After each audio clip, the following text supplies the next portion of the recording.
നമസ്കാരം. ശബരിമല യുവതി പ്രവേശന കേസിൽ നിർണായക നിരീക്ഷണവുമായി സുപ്രീം കോടതിയുടെ ഭരണഘടനാ ബെഞ്ച്. ലക്ഷങ്ങൾ വിശ്വസിക്കുന്ന ആചാരം തെറ്റെന്ന് പറയുക ബുദ്ധിമുട്ടേറിയ കാര്യമാണെന്ന് ചീഫ് ജസ്റ്റിസ് സൂര്യകാന്ത് നിരീക്ഷിച്ചു. സാമൂഹിക പരിഷ്കരണം എന്ന പേരിൽ മതത്തിന്റെ അന്തസത്ത ഇല്ലാതാക്കാനാകില്ല എന്നും കോടതി ചൂണ്ടിക്കാട്ടി. കേസിലെ വാദത്തിനിടെയാണ് ചീഫ് ജസ്റ്റിസിന്റെ നിരീക്ഷണം. യുവതി പ്രവേശന വിലക്കിനെ പിന്തുണയ്ക്കുന്നവരുടെ വാദം കേൾക്കാതെ വിലക്ക് റദ്ദാക്കുന്നതെങ്ങനെയെന്നും ജസ്റ്റിസ് എം സുന്ദരേഷ് ആരാഞ്ഞു.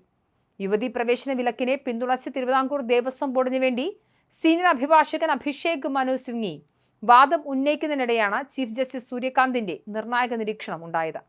യുവതി പ്രവേശനത്തിനായി സുപ്രീം കോടതിയെ സമീപിച്ചത് വിശ്വാസികളല്ലെന്ന് ജസ്റ്റിസ് ബി നാഗരത്ന ഇന്നും ആവർത്തിച്ചു. ആ ഹർജി പരിഗണിക്കരുതായിരുന്നുവെന്നും ജസ്റ്റിസ് നാഗരത്ന അഭിപ്രായപ്പെട്ടു. 100 വർഷമായി നിലനിൽക്കുന്ന ശബരിമലയിലെ ആചാരവും 150 വർഷത്തിലധികമായി നിലനിൽക്കുന്ന ഗുരുവായൂരിലെ ആചാരവും പൊതുതാൽപര്യ ഹർജിയിലൂടെ എങ്ങനെ ചോദ്യം ചെയ്യാൻ കഴിയുമെന്നും മനു അഭിഷേക് സിംഗ്വി ആരാഞ്ഞു.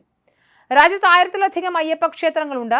എന്നാൽ ശബരിമലയിൽ മാത്രമാണ് യുവതി പ്രവേശന വിലക്കുള്ളത്. ശബരിമലയിലെ അയ്യപ്പൻ നൈഷ്ഠിക ബ്രഹ്മചാരിയാണ്. മത ആചാരങ്ങളിൽ ജുഡീഷ്യൽ പരിശോധന പാടില്ലെന്നും അഭിഷേക് മനു സിംഗ്വി വാദിക്കുന്നു.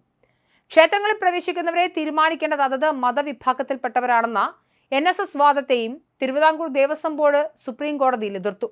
പൊതുക്ഷേത്രങ്ങളിൽ വർഗം, ജാതി എന്നിവയുടെ അടിസ്ഥാനത്തിൽ വിലക്ക് പാടില്ലെന്നും അഭിഷേക് മനു സിംഗ്വി വാദിക്കുന്നു.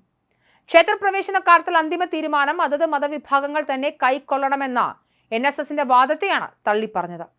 യുവതി പ്രവേശനത്തിന്റെ കാര്യത്തിൽ അയ്യപ്പന്റെ നൈഷ്ഠിക ബ്രഹ്മചര്യം സ്വഭാവം സംരക്ഷിക്കപ്പെടണമെന്നും ആചാരപരമായ വിലക്കുകൾ തുടരണം എന്നുമാണ് ബോർഡിന്റെ ആവശ്യം.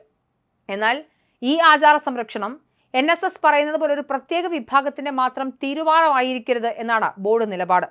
ആചാരങ്ങൾ സംരക്ഷിക്കപ്പെടേണ്ടത് വിശ്വാസത്തിന്റെ ഭാഗമായാണ്, അല്ലാതെ ഒരു വിഭാഗത്തിന്റെ മേൽക്കോയ്മയായിട്ടല്ല എന്നും ബോർഡ് ഭരണഘടനാ ബെഞ്ചിനെ അറിയിച്ചിട്ടുണ്ട്.